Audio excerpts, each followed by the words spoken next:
and wants to now show her face to the world because she understands there's a bounty on the picture.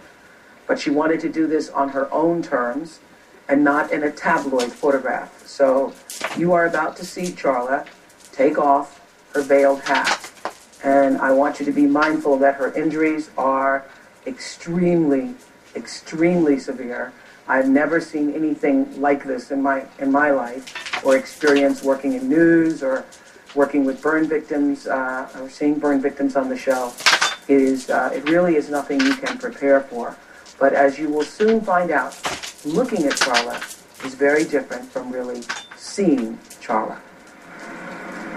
You could take the hat off. Oh, the hat comes off. Yep. Okay.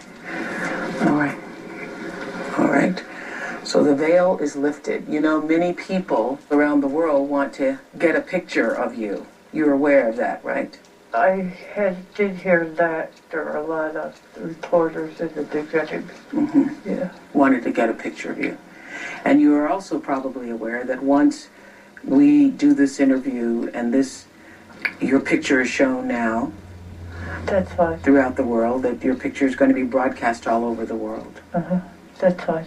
And that's fine. Yes. Mm-hmm. I'm starting to get stronger and ready for everything. Mm-hmm. Well, I will tell you that it is pretty shocking when you take the veil off and you see the devastation and destruction that has occurred to your face. It's really pretty shocking.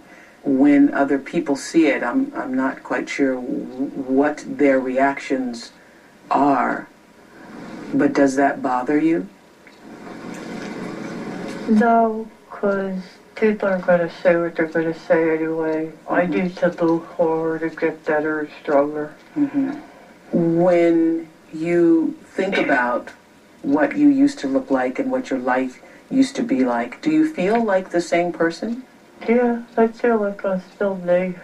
Mm-hmm. I just, sorry I can't spend more time like with my daughter. Mm-hmm. I know she misses me. Mm-hmm. I miss her too. Yeah, your daughter who's going to be going to college. So, yeah. Mm-hmm. Mm-hmm. What does your face feel like? Because you have this this bulbous, like I understand that part of your leg was grafted to create a nose for yourself. So does that feel like it's hard to breathe, or? I can't breathe through my nose. Yeah, you can't breathe. No. No. And they, as I understand it, were able to create a mouth. Oh, yeah. What do you now look forward to for your life? As I understand it, for the clinic, I'm not a candidate for hands transplant because I have no eyesight. Mm-hmm. But I'm hoping somewhere along the line I'll be evaluated, mm-hmm. and that maybe when I get a face transplant, the hand transplant will be with it because they have to be done at the same time for the same donor. Mm-hmm. Is there any part of you, let me just get this, I think there's something there. Is there any part of you that is angry about what happened? No, I don't even think about it. Mm-hmm. And there's no time for that anyway because I need to heal, mm-hmm. you know, not look backwards. Do you feel sorry for yourself? Is it hard to get out of bed some days? Yeah, if I don't feel good, I still push myself to walk during the day. Mm-hmm. Yeah. You still push yourself to walk every day? Because I don't feel good. Even if you don't feel good? Uh-huh. All right, then. Then I have no excuse. Okay? All right? I have no excuse ever again. Tell me this. Do you remember the first time you were able to be with your daughter, Brianna, after the attack? What was that visit like? I kind of remember her saying Happy Mother's Day, but it was like fading in and out. She's a senior in high school, living with friends, yeah. As she completes her senior year, as you go through this process here. What is it that you miss the most about being away from her this senior year? Her trauma is coming up, mm-hmm. and I can't take out her gown, so I can only hope mm-hmm. that she picks out something appropriate to wear. Mm-hmm. You know how kids are. Mm-hmm. And then if she has a good time there. Mm-hmm. What do you and Brianna do when she comes to visit? She gets in bed with me. She gets in bed? Yeah, we lay next to each other, we hold each other, and we talk about things that she does with school, with her friends. So you're looking forward to her going to college? Yeah, I want her to have the best. I always wanted everything good for her. Everything good for your daughter? Yep. All mothers do. All good mothers do. Yeah. All good mothers do. Tell me, what have you learned, if anything, about yourself through this experience? I've always known that I've been strong. Before, I was always really independent, wanted to be alone. But one thing I noticed now is I want to be independent, but I don't want to be alone anymore. It's scary. I don't want to be out somewhere and somebody's stuck with me and I don't know it. I don't want to get on a wrong bus somewhere or lost in the store. It's just not the same. Did you always have this kind of resolve and this kind of resilient spirit? Oh, yeah. If I couldn't do anything, I just took my time, took her breath, and then tried it again until I got it done. Was there any part of you during this ordeal that thought about giving up? Yeah, I think a little bit in the beginning. I was like unhappy. And like brothers made it easy. I mean, you realize how much I needed them. So I understand that you also want to be able to gain some level of independence.